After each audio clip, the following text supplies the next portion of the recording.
Bonjour et bienvenue à l'invité de Thierry Dim. Nous sommes en Thaïlande dans le cadre de ce grand reportage que nous sommes en train de réaliser sur ce pays. Nos co-rédactions s'est intéressée particulièrement à l'essence d'oud qui est très prisée aujourd'hui dans l'industrie pharmaceutique. Nous souhaitons, nous, dans cette démarche, voir aller depuis la plantation jusqu'à la création.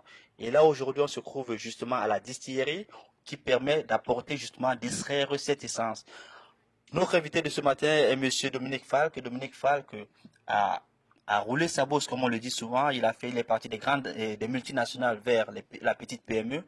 Quel est votre background, Dominique?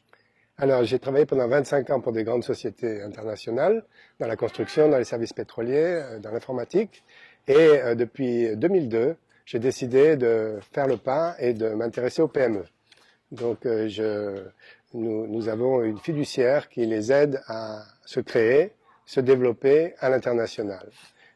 Par contre, dans le cadre de vos activités également, vous avez ce qu'on appelle les placements dans l'économie réelle. Ça fait partie de la gamme de la palette d'offres que vous apportez également à ces entreprises. Voilà. Donc on a pensé que si vous voulez, il était logique de s'occuper de création d'entreprise et ensuite de s'occuper aussi de placement.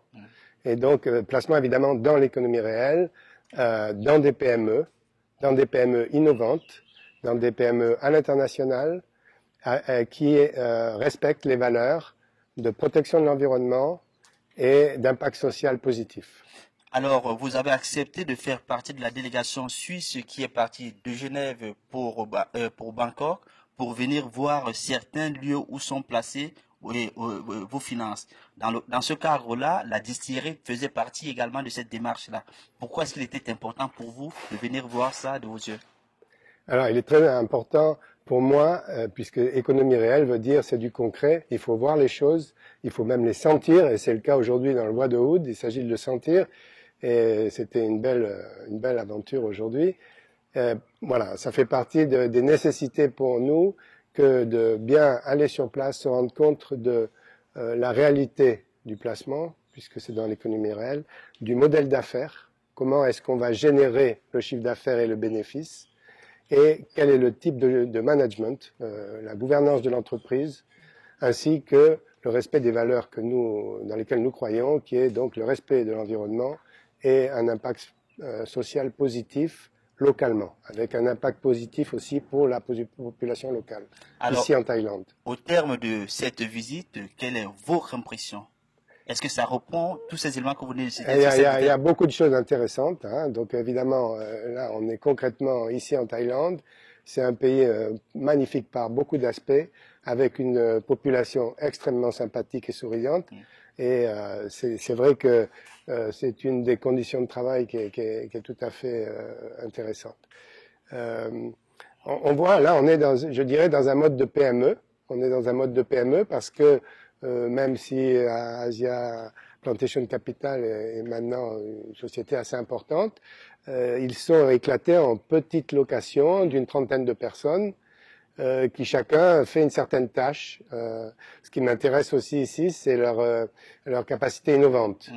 Donc ils essayent d'améliorer les procédures, ils essayent d'améliorer les process de fabrication, de distillation comme on a vu aujourd'hui.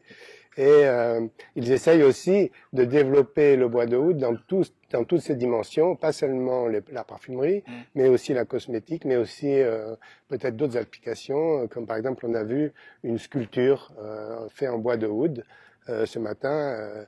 Voilà, et donc j'aime bien cet aspect d'innovation permanente qui semble porter l'entreprise. Est-ce que quelque part ça ne réunit pas un peu vos différentes valeurs, c'est-à-dire création d'entreprise, l'investissement de l'autre côté qui est également un investissement qui crée également de l'emploi? Est-ce que quelque part ça se rejoint pas? Ben pour moi, vous savez, un entrepreneur, en fait, il va suer 100 € pour son entreprise pendant toute sa vie. Lorsqu'il la vend et qu'il a la chance de pouvoir la vendre à un bon prix, eh ben c'est sa récompense de pouvoir placer son argent en continuité avec ce qu'il a fait pendant toute sa vie professionnelle. Et donc, par exemple, de soutenir des entreprises innovantes, internationales, qui portent les valeurs de développement durable, ça peut être quelque chose qui peut les intéresser. Vous êtes une personne de valeur, j'espère. Bon, ça, c'est à vous d'en juger. Merci, Monsieur Dominique Falk. Je vous remercie et à bientôt, Monsieur Dim. Quant à vous, chers lecteurs, chers auditeurs, nous vous donnons rendez-vous très prochainement avec un nouvel invité et toujours peut-être, ce ne sera peut-être pas ici en Thaïlande, parce que notre prochaine visite, ce sera sûrement Singapour. Au revoir.